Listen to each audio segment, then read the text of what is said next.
Ugh, you all need to shut up, always nagging at me. Yeah, I get it. I'm the bad guy here. Happy now? Laughing flippantly, the person speaking to me was embarrassingly my husband. If I had known he was such a lowlife from the beginning, I never would have married him. But now, it's too late. As I was thinking this, an unexpected voice yelled at my stupid husband. What? My name is Emily, a 28-year-old office worker. I live with my husband Liam and we don't have any children yet. I also have my precious little chihuahua, Lulu, who I've had since I was single. She's a clever little troublemaker, always scratching at drawers to drag things out. Oh, by the way, I'm having dinner with Ethan next Saturday night. My husband mentioned this over dinner. With your brother. You two are really close, aren't you? Ethan is my brother. My husband and brother have been friends since elementary school and quickly became close because of their shared interests like soccer. Sometimes I even get jealous of how close they are. Ethan told me the other day, has Emily's cooking ever made you sick? Ugh, my brother is still as rude as ever. I was a bit annoyed by that comment. If you have an older sibling, you may relate, but I think there are two types. One is the type that dotes on the younger sibling. One of my friends has a younger sister and loves her even more than her parents do, she claims. The other type is a bully, always demanding what's yours. My brother falls into this category. Huh? Not eating the strawberry? Well, I'll take it then. The person who would casually swipe the strawberry off my cake that I was saving for last was my brother. Even now, it makes me mad. My brother and I have never really gotten along, but I do owe him one big thank you. One of my friends wants your number. Some people have weird tastes, huh? He said this with a sigh, handing over the contact info. That friend turned out to be Liam, my now husband. So my brother was like a cupid for our love. When we decided to get married, my drunken brother said to Liam, "You sure about this? You can still back out. She's like a gorilla at home, you know?" To which my husband replied, "You're the only one who thinks that. I've been interested in Emily for a long time." That's what my husband told me. His words were met with a gross, oh, from my brother. What an awful brother.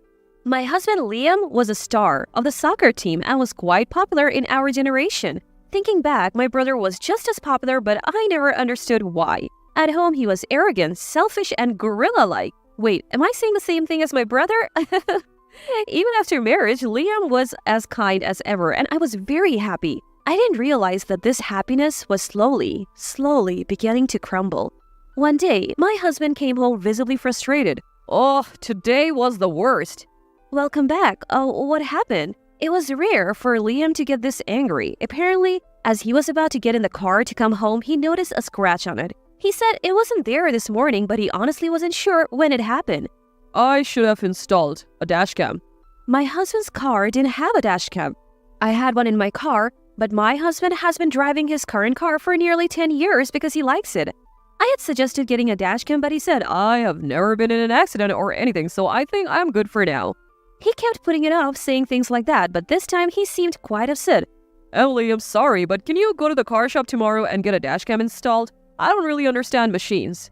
Since I had the next day off from work and had no particular plans, I gladly agreed. The next day, my husband went to work in my car. I had driven my husband's car a few times, but as someone who usually drives a compact car, his larger car felt a little scary to me. That night, when I told my husband that the installation was successfully completed, he was in high spirits, saying, "Now I can feel safe no matter what happens." Seeing his response, I thought to myself, that's right, I can feel safe no matter what happens too, and smiled a little. Soon after, my husband would fall into hell. Around this time, I noticed that my brother had been contacting me more often. It wasn't anything serious, just casual conversations like, "How have you been?" or "Are you getting along with Liam?" Mostly, we shared trivial updates about our lives. I found my brother's behavior a little strange, but I thought maybe he's finally starting to find his little sister cute? Bro, it's great that you're friends with Liam, but you're going out drinking too much lately. When I said that, my brother went silent for a moment, then said, "Oh, sorry. Naomi and I have been fighting a lot and I have things I want to talk about." He laughed over the phone. Naomi is my brother's wife and my sister-in-law. My brother and Naomi were high school classmates and have been dating since then. I don't think of my brother this way, but he and the beautiful Naomi were known as the most attractive couple in school. I was also close to Naomi, as she was my senior in the same club, and we had been friends since our student days. Then, one day, something happened. I still remember vividly. It was a day of heavy rain from the morning, and my husband was in a bad mood as he watched the weather forecast. Oh, rain all day. I hate going to the company for negotiations today. The road is narrow. His company doesn't have company cars. They reimburse for gas, but employees must use their personal cars for outside work. Recently, the company's performance has been improving, and the president has finally started considering buying a few company cars next year. He happily told me the other day, so I said to him, "Why don't you use my car today?" I realized after I said it that my car is pink and maybe it's too cute for my husband to drive. He seemed to think the same thing, hesitated for a moment, but then said, Is that okay? Last time I drove Emily's car. It handled well. I'll take you up on that. and he went to work as usual. Well, time for me to go to work too. With that thought, I left the house as usual. The rain was getting stronger, almost like a typhoon. My usual commute route looked like a different road in the heavy rain, even with the wipers on full blast, and today I was commuting in my husband's unfamiliar car. I shouldn't have switched cars, I thought. That's when it happened. Ah! With a loud thud, the car I was driving crashed into a utility pole. At first, I didn't understand what had happened, but when I slowly opened my eyes, I saw a passenger car right next to mine. That's right, that car suddenly jumped out from the side, and I swerved to avoid it and hit the pole. Then I lost consciousness. I thought I heard the sounds of police and ambulance sirens in the distance. When I woke up, I was in a hospital bed. "Hey, Ethan, Emily's awake!" A familiar voice. It was my sister-in-law, Naomi. Naomi, why are you here? Where am I? Ouch! I felt a little pain, perhaps from hitting my head. My hands and feet moved properly. If I hadn't turned the steering wheel at the last moment during the accident, I might not be alive now. The thought sent chills down my spine. Hey, Emily, stay still. Lie down quickly. I'm here with you. My brother, with tears in his eyes for some reason, was sitting next to Naomi. Seeing my brother like that, Naomi chuckled. "Ethan, you're overreacting. Calm down." Looking at the two of them, I asked, more importantly, why are you two here? Where's Liam? At my question, the smiles on their faces vanished instantly. The hospital tried to contact Liam first from your address book, but he didn't answer because he was at work, so they called me next. My brother explained. I had written emergency contacts in my address book. First was, of course, my husband Liam. Second, after considering my parents, I chose my brother who lives nearby. Third were my parents. It seemed the hospital had contacted them from my belongings after I was rushed in. Then, the two of them looked at each other with awkward faces. "It's okay, big brother. I have a pretty good idea of what's going on," I told them. The day I drove my husband's car to get the dashcam installed, I felt something off the moment I got in. A strong perfume scent, familiar and unpleasant. That's right, our dog Lulu barked more than usual at my husband the other day, and I smelt the scent then. My woman's intuition kicked in, and I opened the dashboard. Recent movie ticket stubs and a single earring I hadn't recognized fallen under the passenger seat. It seemed my bad feeling had come true. At my worst, the two looked surprised but said, "Calm down, okay?" My brother showed me something. I knew it. Afterwards, the doctor came into the room and examined me. There were no abnormalities in my brain or body. The pain in my head was from a scratch on my forehead, which would heal naturally in a few days without leaving a scar. I was relieved as I didn't want a scar. It's near a miracle that you came out of that accident with only this. You're really lucky, the doctor said. My brother and his wife were relieved at the test results, telling me to call them if I needed anything. After saying that, he and his wife went home. A while later, my husband Liam rushed into the hospital room looking frantic. Emily, you had an accident? Oh, are you okay? I explained to my husband what had happened and that I needed to stay in the hospital for a few days. Then my husband said, Oh, it's not a big deal then. I had so many missed calls from the hospital, I thought I didn't need to rush here. He sighed and said that to me. I stared at my husband with cold eyes and told him that I was thinking of going back to my parents' house to rest for a while after being discharged from the hospital. The moment I mentioned it, my husband's voice noticeably perked up. Oh, that's great. You don't have to worry about me. Take it easy at your parents' place. I'll even come to pick you up. No problem. His face was clearly delighted. Looking at him, I thought from the bottom of my heart that he was an idiot. As if I would worry about you. I had suspected it, but my husband was indeed having an affair. The fact that he could be so callous to his wife who might have lost her life showed that he was quite infatuated with his lover. His insistence on picking me up from my parents' house was a clear sign that he didn't want me to come home unexpectedly. Enjoy it while you can, you better be prepared. A few days later, my husband came to pick me up when I was discharged. We stopped by our house to pack and then headed straight to my parents' home. Usually, I would sit in the front passenger seat when going out with my husband, but this time I deliberately sat in the back. Make sure you call me when you want me to pick you up. Absolutely. I almost laughed at my all too obvious husband but managed to hold it in. Yeah, I understand. Sorry that you'll have to use my car for a while. I didn't feel bad at all, but I spoke apologetically. My husband replied, No problem at all. I like this car. He cheerfully said he would take good care of my car and went home in a good mood. I like that car, but I will never drive it again. About a week after returning to my parents' house, I went back to our home. I'm home! I shouted loud enough to be heard in any room. Sure enough, I heard a commotion from the back room. A few minutes later, my husband came rushing out. Hey, I told you to call, didn't I? Why did you come back all of a sudden? He seemed quite flustered, almost angry. Oh, I forgot. Maybe it's because I hit my head in the accident. Sorry.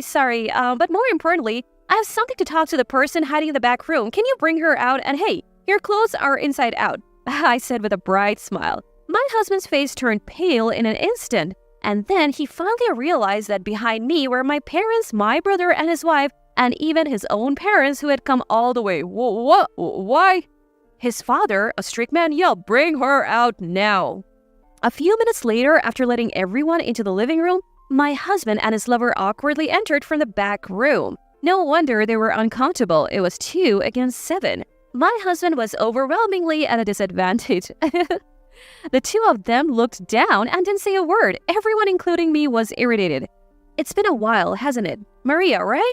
At my words, the two of them flinched. I knew this woman. She was a year younger than me in high school and was a soccer team's manager. My brother and I were a year apart, and my husband and Maria only overlapped for 1 year. She used to pick fights with me while waiting for Liam, my husband, after practice, even after he graduated and went to college. Emily, you're so tall and stylish. I'm really jealous. I'm so small, but Liam said he likes small girls, so it's surprising. She was the type to pick up fight with a smile on her face. That continued even after Liam graduated and went to college. When I contacted Liam the other day, he replied right away, and I was so happy. Please thank him for me, Emily, or, they say that relationships between college students and high school students don't last long. Aren't you worried? Were some of the things she said. Back then, I had an inexplicable confidence that my husband was head over heels in love with me, so I didn't pay any attention to her. That must have been frustrating for Maria. I was worried about work, and suddenly Maria started sobbing. Her silly way of speaking hadn't changed at all, and it irritated me greatly. I almost lunged at her, but a glance at my sister-in-law Naomi, who was sitting next to me, told me she felt the same way. She was forcefully holding down her right hand with her left. The two of them explained that Maria worked at the reception desk of one of my husband's company's clients. They had reconnected over old stories and started meeting alone after work, but they insisted that there was nothing suspicious about their relationship. It was just advice, nothing more. My husband kept repeating this like a mantra. Is he crazy? Has he been cursed? Oh, Maria, I saw the tag on your skirt when you came into the room earlier. Isn't it inside out? Immediately, both of them checked her skirt, but of course I was lying. They made a face as if they had been caught, but it was too late. However, my husband's shirt really was inside out. What kind of advice requires you to take off your skirt in someone else's bedroom? Are you stupid? I said that to the two fools. Whether they didn't like my attitude or were too flustered to understand, my husband snapped. Where's the evidence? It's unfair to accuse us without any evidence. He actually had the nerve to get angry? My parents, in-laws, and I were so angry that our faces turned bright red. It was clear that everyone was furious. Hey, you have been noisy since earlier, my brother said, and then he played a video on the TV. It was the footage from the dashcam on the day of the accident. The loud thud made it clear that the impact was quite strong. The other driver, perhaps in shock, initially refused to admit fault. At the hospital, I apparently raged that I wasn't at fault. The police showed the footage to my brother, who was nearby, and it clearly showed the other car speeding into me and running a red light just before the collision. This evidence led to the conclusion that it was almost entirely the other driver's fault. However, the footage before the accident clearly showed my husband and Maria happily driving together. I don't want to go home yet. Maria said, "You're really cute."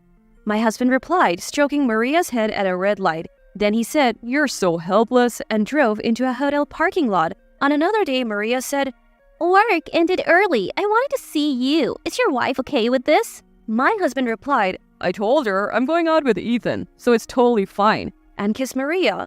Ugh! My mother-in-law started crying. Even though I had seen it once before, I felt nauseous. I didn't know the inside of the car was being recorded. That's cheating. My brother looked at my husband with cold eyes and said, You know, Naomi has always been telling me that Liam is definitely cheating, but I always believed there was no way. With a cold look, my brother stared at my husband. Naomi seemed to have stumbled upon an account on social media that looked like Maria's. There were no faces shown, but there were plenty of suggestive photos like a profile of my husband, the watch he wore, and the interior of his car. I immediately consulted my brother, but at first, he didn't believe it. I heard that this caused a lot of fights between my brother and his wife. Still, it seemed he had some doubts, and he told me that he had been contacting me regularly. The decisive factor was the dashcam footage from the day of the accident. You know how I felt when I saw that footage? My brother asked. My husband, after a brief silence, snapped back. All of you are so annoying, always nagging. Okay, I was wrong. Happy now? Ha. Oh, why didn't I notice what kind of a person he was? I wish I could go back to my youth. As I was lost in thought, an unexpected person yelled at my husband who was laughing in front of me. It was not my brother, sister-in-law, or in-laws, but my daddy, who had been silently listening to the conversation. Hey, you! Who do you think you are? What's with that attitude? What are you doing to my daughter? My brother and I unconsciously trembled at the sight of Daddy like this. My parents are gentle people, especially Daddy, who once said, Look, Emily, this flower is trying hard to live too. When I was young, I stepped on a flower, and he said this so quietly and kindly. He was kind, even to plants. There was only one time when Daddy, who was like a Buddha, lost his temper with my brother and me. I think it was when my brother and I didn't listen to Mom at all, and then a door in the corner of my memory seemed to open. My brother and I, who usually don't get along, vowed deeply at that moment never to make Daddy angry again. My husband, who had been so bold until now completely subdued by the sight of Daddy, who was completely different than usual. Standing like a guardian deity, Daddy was next to my mother, who was looking at my husband as if he were filth. Afterwards, my in-laws bowed deeply to our family and took my foolish husband home. By the way, Maria, the other woman, was sent home on foot. As they were leaving, my brother told my husband, I will never forgive you for hurting my precious sister. He said it quietly. By the way, my husband used my brother as an excuse for his secret meetings with his lover, thinking that my brother and I were on bad terms and wouldn't pry too much. I want to slap you with this right hand right now, but it would hurt my hand. You're not even worth that pain, said my sister-in-law Naomi. Naomi and I were former volleyball players. Unlike me, who was always a reserve, Naomi was the ace attacker. Just thinking about her slapping someone sends shivers down my spine. My ex-husband should consider himself lucky to have escaped with his life. After some time, our divorce was finalized. Thanks to my in-laws, my ex-husband reluctantly paid the compensation in the divorce settlement, spending all his money. I'll buy a new car with the insurance money from the accident. My ex-husband was all excited about this, but the insurance money for his old car wasn't enough to buy a new one. After paying me the compensation, he was left with just enough to buy a used compact car. Oh man, driving a compact car is shameful. My ex-husband, who had this prejudice, was happily driving my car even though his own car was totaled in the accident. The reason? Maria, his mistress, had said, "This car is so cute," and his happy face was clearly captured on my dashcam. Speaking of Maria, she seems to have borrowed money from her parents to pay me the compensation in the divorce settlement. Now, under her strict parents' watch, she's working non-stop to pay off the debt. Her relationship with my ex-husband continued for a while, but he became neurotic due to Maria's emotional ups and downs, quit his job suddenly, and now his whereabouts are unknown. Despite this situation, Maria's social media had a single line, "Finally, he's mine. I'll chase him forever." Yes, it seems like it was written only one word. It's like something out of a horror story. My ex-husband got involved with a terrible woman, but that's his problem now. It does not matter to me. As for me, I sold my tainted car and used the money as a down payment for a new one. I rented a place near my office and am living happily with my beloved dog Lulu. Come to think of it, Lulu never warmed up to my ex-husband. Maybe it was her animal instinct? I have been visiting my parents more often, and recently, we celebrated their wedding anniversary with my brother and his wife. As I was serving a strawberry whole cake, I asked my brother, who was sitting next to me, "Brother, do you want a strawberry?" He replied, "Yes, please." Like a child. I looked at my brother eating the strawberry with a smile. It seems that from now on, my brother and I will get along well.